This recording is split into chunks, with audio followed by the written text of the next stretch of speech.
and proclaimed before him, thus shall it be done to the man whom the kings delight to honor. Tayong lahat, verse 12. Afterward, Mordecai went back to the king's gate, but Haman hurried to his house, mourning and with his head covered. Pagpalain po ng Diyos sa ating mga buhay at pagkabasa ng kanyang mga salita, tayo po'y makakaupo na. Praise the Lord.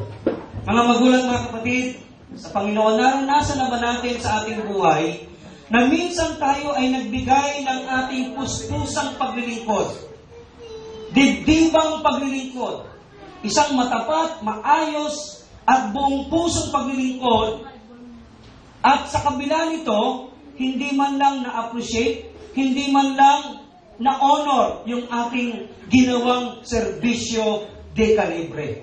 Ano kaya ang ating nararamdaman? Parang sinasabi natin, binigay ko ang lahat, tapos parang wala lang. What would we feel? Ano pwede nating maramdaman? Frustration. Ano pa? Lungkot. Ano pa?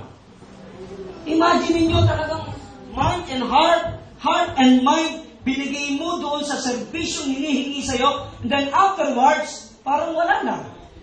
Parang ikaw pa may utang na loob. Siguro ang ilan sa atin, ang mararamdaman, hindi na muna ako gagawa ng ganun. Basta kung maglilingkod ako, basta kahit papano na lang. Total, hindi rin nabibigyan ng halaga eh. Total, hindi rin nabibigyan ng pansin. O kaya naman, ang iba sa atin, maaaring isipin na, tigilan na yan, wala rin palang kwentang gumawa ng mabuti. Wala rin palang kwentang maglingkod ng maayos. Total, wala rin palang pagpapahalaga na ginagawa. Now listen to this. But not in the case of Haman o Mordecai. Si Mordecai, mga kapatid, he risked his own life to save the king's life. Nagkaroon ng banta ng assassination kay Haring Aswero at ito ay natunugan ni Mordecai. Si Mordecai ay nakabase lang sa labas ng pintuan ng kaharian ni King Ahasuerus. Pero nung matunugan niya na merong banta ng pagpatay kay King Ahasuero, ito'y kanyang pinagbigay alam. Kaya yung banta ng pagpatay, yung banta ng kudita sa buhay ni Haring Ahasuerus ay napigilan. Bakit? Dahil merong isang Mordecai na na itinaya ang kanyang buhay sa pagseserbisyo sa hari. Hello? Pero ganun pa man, mga kapatid, hindi kagad na nabigyan ng reward, hindi kagad nabigyan ng honor ang ginawa niyang heroic act, ang ginawa niyang serbisyo para sa hari. Lumipas ang mahabang panahon, hindi agad nabigyan ng gantimpala ang kanyang serbisyo. Marahil ang isang attitude ni Mordecai, basta sa akin, makagawa ako ng mabuti sa kapwa ko, hindi ako maghihintay ng anumang kapalit. Di ba yan ang napakaganda? Amen? Dapat tayong lahat, anumang kabutihan ang magagawa natin sa ating kapwa, sa pangalan ng Panginoon, huwag tayo maghihintay ng gantimpala sa kapwa. Sa Diyos tayo umasa ng gantimpala. Amen? Palakpakan natin ang Panginoon. Ganun pa man, mga kapatid, kahit na hindi nabigyan ng karampatang gantimpala ang sakripisyo na ginawa ni Mordecai para sa hari na si Ahasuero, hindi pa rin siya huminto sa paggawa ng mabuti. Nung malaman niya na ang buong Hudyo na nanasasakupan ni King Ahasuero ay ipapapatay ni Haman. Because Haman was a very influential person in the king's palace. Hello? Lumalabas na si Haman ay parang napakalapit sa hari. Napakalakas ng kanyang impluensya. Ay galit siya sa mga Hudyo. Dahil hindi siya Hudyo. Kaya pinagplanuhan niya na i-liquidate ang lahat ng Hudyo sa buong kaharian ni Ahasuerus. At ito'y nabalitaan ni Haman. And Haman take a stand. Si Haman ay nanindigan para ipagtanggol ipagsanggalang ang buhay ng mga Hudyo na kanyang kababayan. Bagamat sa una, mga kapatid, si Mordecai hindi na-recognize ang kanyang sakripisyo. Pero hindi siya huminto. Sa pangalawang pagkakataon, si Mordecai ay muling nanindigan para sa kabutihan ng kanyang mamamayan. Tayo minsan lang hindi napansin yung ginawa natin, kinatabangan na tayo.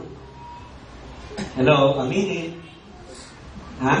Nagbigay tayo ng sakripisyo, hindi lang nabanggit ang pangalan natin sa billing. Sa listahan. Laki-laki pa naman ang binigay ko, tapos binabanggit. Ano ba naman yan?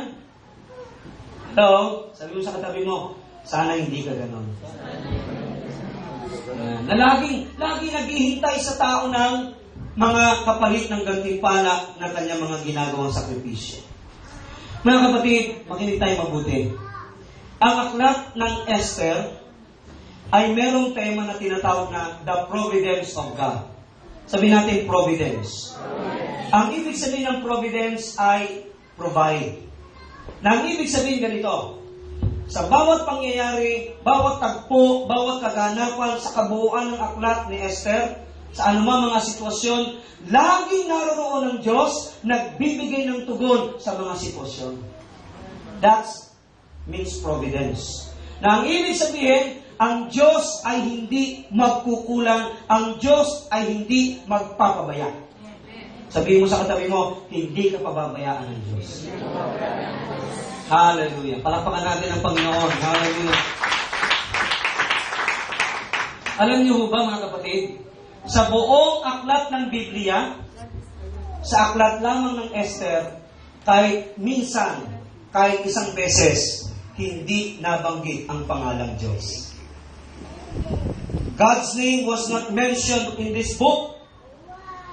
Mas nababanggit pa madalas ang pangalan ng Haring Pagano. 192 times binanggit sa buong aklat ni Esther ang pangalang King Ahasuerus. Si King Ahasuerus ay isang hari na hindi kabilang sa hari ng Diyos. Pero ang pangalan ng Diyos sa buong aklat ng Esther, kahit minsan hindi nabanggit. Hello? Of all the books of the Bible, sa aklat ng Esther, kahit minsan hindi nabanggit ang pangalan ng Diyos. But, listen, but nevertheless, in every events and circumstances that took place in this book, God was moving and in control of every situations behind the scene. Hindi man nabanggit ang pangalan ng Diyos, pero sa bawat pangyayari, andun ang Diyos sa likuran, kumikilos. Hello? Naintindihan po ba natin? Mga kapatid, services rendered unto God will not be put into sacrifice. Anumang paglilingkod na inalay mo sa Diyos ay hindi kailanman mauuwi sa kawalan ng sakripisyo. Amen ba? Amen. Ito man ay malaki, maliit, may nakakakita o wala, nakilala ka man o hindi ka nakilala, anumang paglilingkod na inalay mo para sa Diyos ay hindi mauuwi sa wala. Sabi mo sa katabi mo, tandaan mo yan. There are three things or three ways how Mordecai sacrificed honor by the king. So today's message is entitled, The King Honors Mordecai's Sacrifice. Pinarangalan ang hari ang sakripisyo ni Mordecai. May tatlong paraan po how the king honored Mordecai's sacrifice. What are these three things? Number 1, tignan niyo yung Bible niyo, verse 1. Sa verse 1, ng chapter 6 ng Esther. Anong sabi diyan? That night, the king could not sleep. So one was commanded to bring the book of the records of the chronicles, and they were read before the king. Okay, dito po lahat ng tingin. Ang unang paraan, papaano pinarangalan ng hari, kinilala ng Haring Ahasuerus ang kabayanihang sakripisyo na ginawa ni Mordecai para sa kanya. Number 1, the king remembered Mordecai. Sabi mo sa katabi mo, God will remember you. Naalala ng hari si Mordecai. Anong sabi ron? Nung